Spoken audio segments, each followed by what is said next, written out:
One of the main tenets of slow living is the eschewing, or at least the avoiding, of consumerism and a material lifestyle. That's a lot easier said than done though, because the fabric of society is actually geared towards spending, isn't it? It's like it's been co-opted by financial institutions and commercial bodies to get you to spend. And then we've got, perhaps in the future, a cashless society and ID cards. It's like you cannot survive in this world unless you spend. And that's what we're told all day, every day. You cannot, you have to spend, you have to consume. You can't be part of society. You don't fit in with society if you don't spend. And if you can't afford to spend, then you are pressure. Debt. But it doesn't have to be that way. It's not easy getting rid of material things. Let me tell you a tale, a short tale. I lived in a house on my own, and then I bought a narrowboat. Well, buying a narrowboat, they're only 50 feet long and nearly 7 foot wide. So there's not a lot of space for anything. So I emptied everything out of my house. And it was like the TARDIS. For anybody who knows Doctor Who, the TARDIS was bigger inside than it was outside. And it was like that. And when I emptied my kitchen, I couldn't believe I'd got like 5 coffee makers. And I couldn't believe the amount of stuff that I got out. Surely that couldn't have gone in there. But when I emptied it out and when I got rid of it and when I prepared to move on to my narrowboat with very little, only the bits that I needed, it was a fantastic feeling. I felt like Atlas, having the weight of the sky taken off my shoulders. It was that good of a feeling. So if you go about that exercise, even if you're not moving, but just getting rid of rubbish. Don't be a hoarder. If you just go into the kitchen, throw away all the rubbish that you don't need or you never use, and I guarantee it will give you a great feeling. Now, I'm not against spending. I'm all for capitalism. Capitalism's great. Capitalism is a system where the production of goods is controlled by businesses that do all the hard work and then sell the goods on to you at a profit. And that's great. If you want to get all the gear together and make me a loaf of bread and then sell it to me for a bit more than the cost of actually making the bread, I'm happy with that because I don't have to make the bread. And you should get something. You should get some remuneration for making that bread. But now, one of the good things about capitalism is you can't take the P because we live in a competitive market.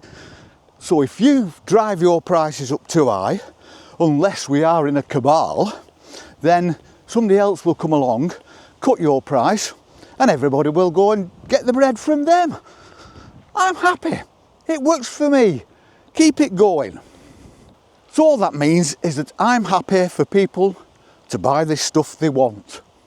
The problem is, can we live within a society without getting too involved in it? Can we live in a society without spending like everybody else? Because you are probably in a society, if you choose a slow life and a peaceful life and a less materialistic life, you are probably something like about 1% of that society. And that kind of brings its own problems, really, doesn't it? Because it automatically puts you outside. It automatically affects your mindset. It automatically influences the way you see society around you, the shops, the nice cars, people going on the holidays, people spending money on big tellies and everything like that. So if that's not what you want to do, it does affect your mindset. And the trick is to not let that bother you too much. And one of the things is, if you are appreciating the world around you a lot more, then it won't affect you as much, will it?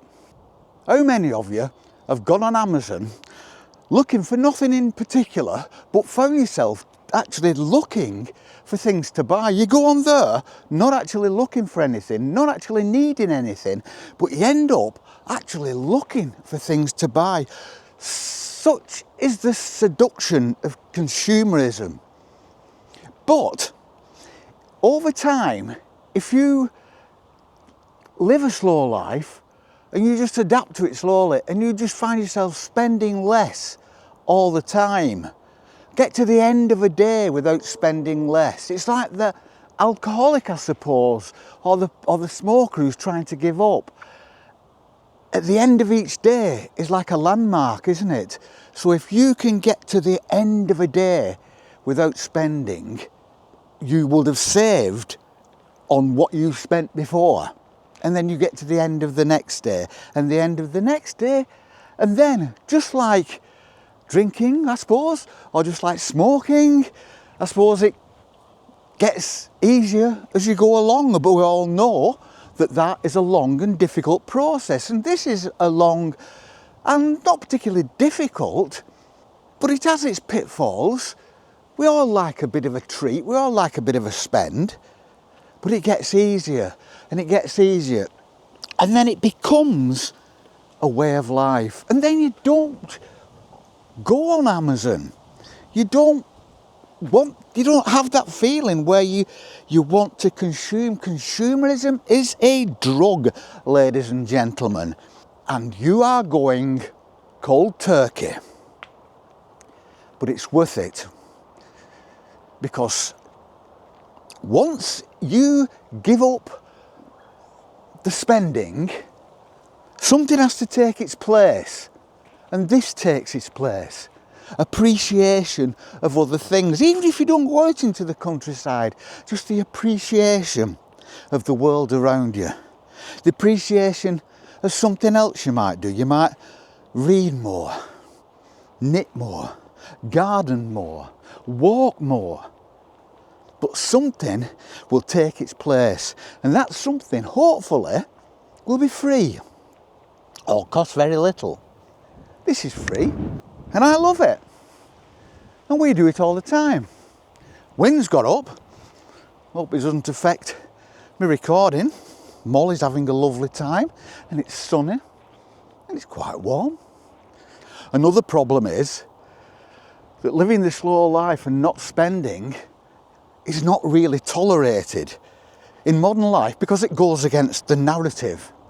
And the narrative is very strong because the narrative is set by people with power and money who want to make more money out of your consumerism. So it's not easy. That's why simple, slow living is a lifestyle. It isn't easy to begin with, but it becomes simpler over time and more rewarding as you continue your journey.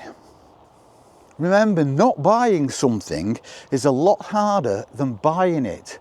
Peer pressure, societal pressure. Nobody said it was going to be easy.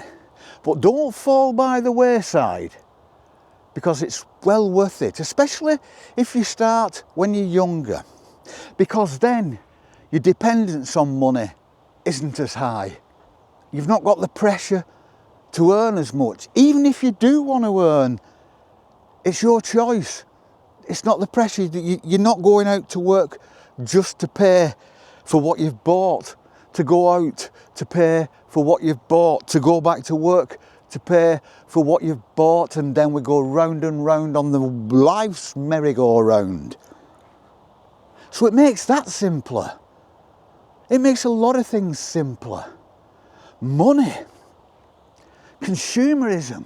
Have you ever thought how much of your life it takes up how important it seems to be over other things. It like, we're born, we consume, and then we die.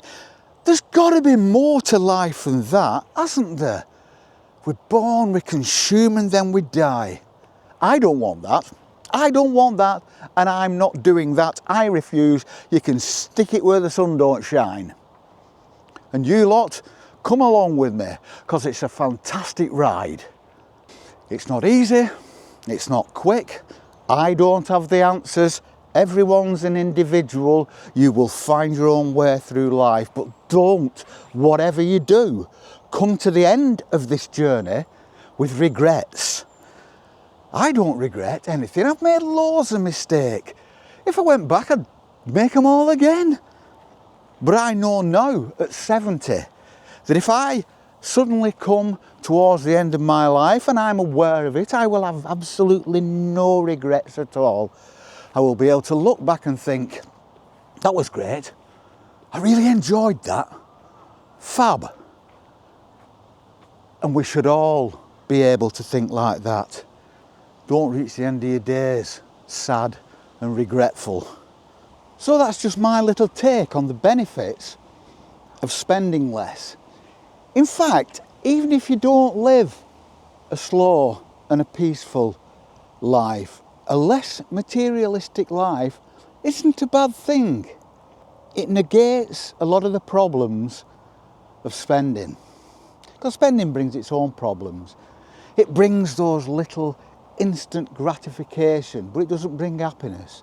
It brings a little bit of pleasure until that pleasure wears off, and then you go searching for pleasure again. Whereas happiness lasts forever. And that's that. Before I go, if anybody wants to, could you just check whether you're subscribed or not? It don't matter. I mean, the number of subscriptions doesn't really make a great deal of difference to me. Not as much difference as the likes, so like if you can. But it's funny because I have a little app. Content creators have an app that you can go on where you can check things and monitor the watch time and number of subscribers and whatever. My subscribers, it's telling me I'm getting lots of subscribers, but my subscriber numbers are dropping off a cliff. YouTube does this. People are always, I'm not the only one, people are always going on and saying, can you just check your subscription, see if they've unsubscribed, because YouTube does that. But like I say, it's no big deal. I'm just happy making these. I'm happy with the comments that I get. I'm happy with the people I'm becoming familiar with all over the world. I see your name.